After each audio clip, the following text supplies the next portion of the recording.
Hi, I'm Stephen Merchant, and I'm in a wonderful new movie called Jojo Rabbit. The Og Monster in The Office, my first significant acting role. I think I'd always thought I was a performer, or I had performed, but there was so much going on when we were doing The Office. Me and Ricky were writing it and directing it. It never really occurred to me to be in it as well. I remember the day we filmed it, I had a very horrible cold and I'd almost lost my voice, and so I'm quite croaky in that scene. You know, as any actor will tell you, your voice is your tool, and if your tool is in any way blunted, it makes doing the job less easy. Wow, that was a nice metaphor, wasn't it? And I certainly felt that my tool was blunted that day. I had a problem with my tool that day. Well, The Office began as this little 20-minute film that I was doing a job at the BBC, and I needed to film something as a little sort of training exercise. So Ricky and I did a little mini version of The Office, and I was in that, and I remember it was Ricky making fun of me and kind of, making windscreen wipers on my glasses and things. So I guess that's where it began, and then we just transposed that into The Office, I guess. God, it's like 20 odd years ago now, man. I can't remember. There's probably a book about it somewhere. Have a look. Google it. Can I tell you something about making of The Office that I've never told anyone before? I think I've spoken about that show so many times, I don't think there's anything left to be said. Well, I don't know if people are aware, but the office in which we filmed, there's actually a proper working office, sort of beyond on the other side of the wall. So every so often, we'd have to ask them to can you be quiet doing your actual job? We're trying to take the piss out of people who work in offices here. And occasionally we would see them at the lifts. So it's quite odd, I don't know what they made or did. I don't know if they're still there, but yeah, there was a real office next to The Office. Well, when we were writing extras, Ricky and I, as we had done with The Office, sometimes we'd improvise scenes together, and we would record them into a dictaphone, then type them up later. I mean, Ricky and I had done a lot of stuff on the radio together, and we had a good rapport, and I think we just felt, well, I was a sort of natural resource that was lying around, like coal or wood, and you may as well make use of me. And I was going to be on set anyway because we were co-directing, so why not put me in the show as well? Plus, I had seen after the success of The Office how much free stuff Ricky got sent, and I was very keen to get more free stuff, which was another reason to put myself in the show. I didn't get as much free stuff as Ricky. I've always been annoyed about that. Often what would happen is you would mention in an interview that you liked sort of Monster Munch or something, and then people would send you boxes of Monster Munch. By the way, aren't Rolex watches amazing? I mean, just the craftsmanship. That's what makes them, one of the leading luxury watch manufacturers in the world. I don't have a Rolex, by the way. Sorry, that just came into my head. It wasn't based on any particular agent. It was just sort of, it was one of those kind of fun thought exercises. Who is the worst possible person to have as your agent? I don't remember creating a whole backstory. We did that to some degree for The Office. I remember we drove around Slough once, looking at parts of Slough. Actually, our tour guide for that was Jimmy Carr, the comedian who's from Slough. And he drove us around and he said, David Brent might live there and Gareth might live there. By the time we got to extras, we were too lazy and successful. And we didn't need to bother doing that stuff. Jimmy, by that point, was no longer an Uber driver and was a successful TV comedian. Playing myself is very difficult. Our hope was to get someone else in to play me in Life's Too Short, but we cast around, who could play me. Jude Law was approached, The Rock. I don't remember who wrote whose lines. I suspect we made a lot of them up on the day. If you thought we were lazy and complacent on extras, wait till you got to Life's Too Short. I don't even think we looked at the script until the morning of. And it shows. Ricky and I aren't planning to work together at the moment, but I could well see a situation where that would arise if the right idea came along. It's always a pleasure to work with him, but we've done a lot of stuff together, 10 years plus of working, very tightly with each other, and I think, that's great, but at some point it's fun to do other things, and so that we haven't broken up the band, the band's on hiatus. We'll do Glastonbury 2025, which will be tricky, as I can't sing or play a musical instrument.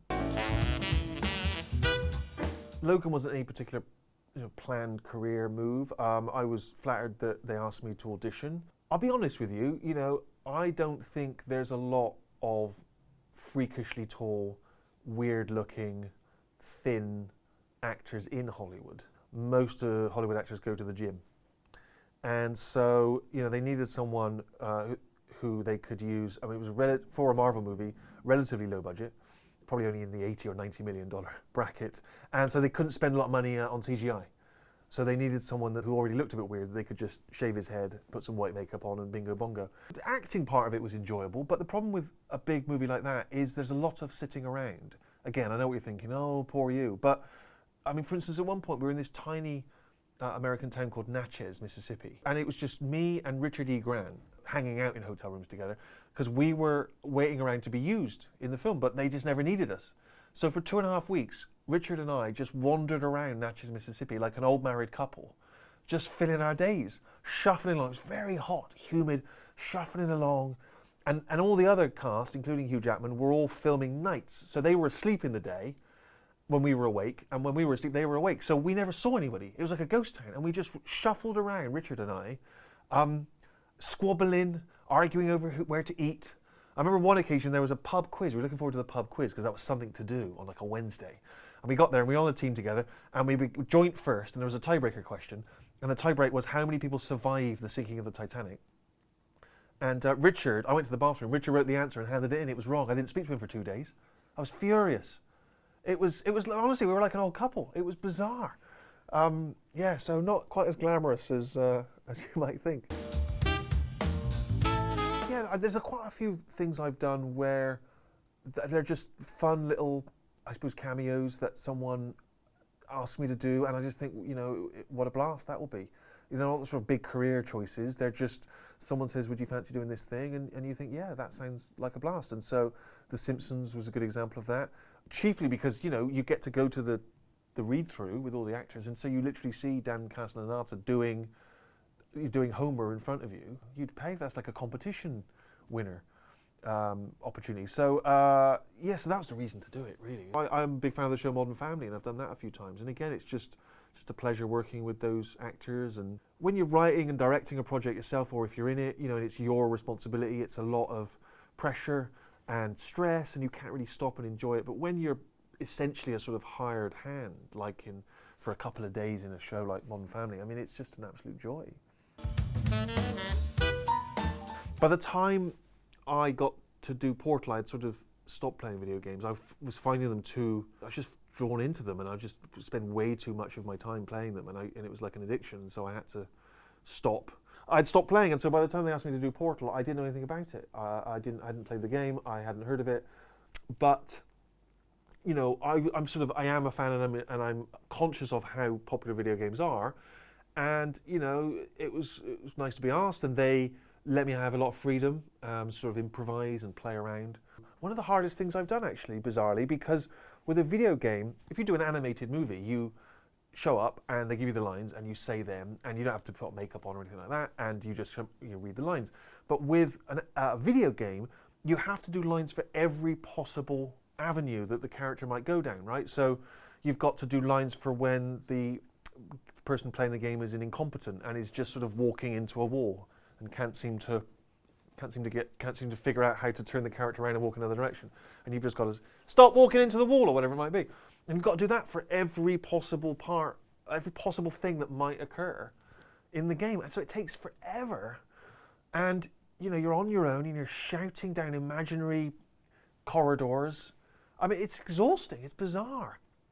Champagne problems, I admit. But given that most acting is like falling off a log, except falling off a log, ironically, when you'd have a stuntman do it for you. Yeah, Hot Fuzz was again one of those examples of Hector, the director, said, would you pop up for a day, and it was absolute pleasure to do so, and I had to work with a swan, and of course all I really knew about swans was that they can break your arm. I think that's what everyone knows about swans. You're not allowed to eat them, and they can break your arm, isn't it? That's what everyone's. And also that they're paddling like furies underneath the water, but otherwise they're graceful. That's all I know about swans. And I think, according to the Daily Star, that gypsies are eating them. Although that may be the Daily Star's racism that has reported that, as opposed to fact. Not quite sure. But yes, a little bit nervous about the swan breaking my arm, but I think there was a swan wrangler. And the swan and I, we hit it off. We went for drinks the night before just to sort of, break the ice. And he can stick it away. Honestly, he can put it away. He can drink. The fact to be stuck in a hotel room with Richard E. Grant or a Swan, it's a question I ask myself constantly. I think ultimately probably Richard, just for the conversation. But like a Swan, Richard is very graceful. You can't see the work that's going on underneath. Well, I had seen Matt and Richard, who did Garth Marenghi, when it was a stage show in the Edinburgh Comedy Festival, and it was one of the funniest things I'd ever seen. And I can't remember which came first, but obviously we used Matt in The Office. He played the sort of IT nerd who's friends with Gareth, and I guess maybe I was returning the favour, or it was the other way around. I can't remember, but you know, I thought Garth Marenghi on stage was hilarious, and I was, again, absolute pleasure to do a little bit with them. Most of these little acting roles, you'll notice, are both short, and I didn't get paid any money for them. So I haven't made any money from my acting career to date, but I've had a lot of fun doing it. And you never know when something's going to be a success or a cult hit or anything else, really, you know. And I'm pleased that Garth Marenghi has a sort of life that continues to go on. Even, I don't think at the time it was necessarily a smash hit, but people keep discovering it, and it's one of those things that just every so often, you know, someone will mention or they'll tweet me about it, and that's one of the great things about the culture we live in now, where sort of nothing disappears. You know, when I was growing up, it was very hard to see stuff unless it was repeated on TV or you know, somehow it wound up on VHS. But now, you know, everything's out there, isn't it, on some streaming platform or on YouTube or whatever. It's just sort of, people are constantly discovering things that you did. Yeah, I'm very, very proud of Fight With My Family. It was a very hard film to make. It was, you know, low budget, and we had big ambitions, including filming at wrestling matches. But, you know, I think it turned out really well, and I think the reaction I had from both critics and audiences was incredibly strong and positive. And again, it's a bit like other things I've done, you know. Even if people didn't see it, you know, the day it opened, people just keep on discovering these things. And so, you know, a woman stopped me in the street the other day. She had just watched it the night before, and she was complimenting me. I ran into Christian Bale at the Toronto Film Festival, and he said, "Oh, I loved your wrestling movie," and he was raving about it. And I mean, that's sort of the reason you do these things, really, is that it has it has an impact on people. You'd think that acting and directing at the same time is hard, but it's not as difficult as you'd think. Somehow when you're acting in a scene with people, you can kind of tell if it's working or not. It's strange. As an actor, I think you're sort of seeing the film from the inside looking out, whereas as a director, you're sort of on the outside looking in. And so sometimes you actually can sense if something's not quite right, or you can, I don't know, I know that sounds a bit sort of pretentious, but it is strange how you get a different perspective as an actor. The hardest thing is if you're doing a scene where you're walking down a corridor or something and there's a person stood next to you and you can't obviously see their face. So they could be doing a terrible performance, and it's quite hard to tell. Which is why you have to carry a small mirror with you at all times, which you'll see in all of the films I've both acted and directed. Certainly before I made Fight With My Family, I had no interest in wrestling. And when I went to WrestleMania with my dear friend Dwayne "The Rock" Johnson, I sort of fell in love with it. I began to understand what it is. It's ultimately, it's theatre, you know, it's showmanship, it's closer to stunt work and cabaret almost than it is sport. Someone described it as being, it's soap opera in spandex. And I think when they said that it sort of made sense to me. I wasn't tempted to get in the wrestling ring on account of not being an idiot. There are many things I've never done because I feel I will almost instantly break a leg. Skiing and wrestling are just two of them. Judo, sumo, any kind of sport. What do The Rock and I do when we hang out? It's mainly working out. You know, we're mainly down in the gym. You know, he hasn't got a lot of discipline in the gym. That's the problem. He's, you know, he'll do a couple of push-ups and then he wants to go down Pizza Express, and I'm like, Rock, no, get back in there, give me 10 more. So in a way, you know, he needs me really to motivate him. How do you approach making a Nazi funny? Well, in the case of Jojo Rabbit, the script is already wonderful, written by the director Taika Waititi, who has adapted this actually quite earnest literary novel about a young boy growing up in Nazi Germany and turned it into this very irreverent, funny, heartfelt, heartwarming, and I think actually ultimately very uplifting and positive movie. And so you don't, you know, you just show up, and you know, I'd learned to do a German accent, which I found quite stressful because I'm not particularly adept at accents, and I was acting opposite recent Academy Award winner Sam Rockwell, worried that he might be tough or a knobhead. Turns out he's not. He's a lovely guy. and we ended up having a lot of fun, which I know sounds weird. You feel like if you're dealing with the Nazis, you shouldn't be allowed to have fun on set. But you know, if you're making a comedy or a satire like this one, you sort of have to keep an irreverence and a good humour on the set, which Taika did very well. So in the end, yeah, the words did the work. I think the unfortunate thing about Jojo Rabbit is that it is still relevant today. You know, as we know, there's been a rise in far-right ideologies all over the world, and you know, this is a film that satirises that, makes fun of that, and it's a shame that it's as relevant today as it was it would have been in the 1940s. But at the same time, it's not, you know, it's not a heavy and depressing movie. It's a very optimistic movie, ultimately about the things that unite us and bring us together more than the things that divide us. So I think it's a really beautiful, hopeful film. I think it was important to Taika that we weren't trying to do, you know, a very earnest, historically exact story. You know, he was using the backdrop of Nazi Germany as a sort of jumping off point, really, I think, to explore some bigger ideas, you know, and one of them is about, you know, how young people, in fact all of us, can be indoctrinated, and how hard it is to sort of break out of those ways of thinking. And so there's a lot of playfulness in the film. There's a lot of, you know, sometimes they speak in ways they never would have in the 1940s. There's some quite surreal, almost Monty Python style jokes. So Taika was never going for authenticity in that way, and therefore we didn't, you know, he actually didn't encourage people to sort of research it and things. He wanted a more irreverent, playful attitude to things. And, you know, I'd be lying if I didn't say I'd watched Raiders of the Lost Ark. And you remember the Gestapo officer in that, the one who gets his hand burnt. I'll be honest, that was mainly my research, watching him. I'm hoping, like that guy, to get typecast as Nazis, and for that really to be the rest of my career.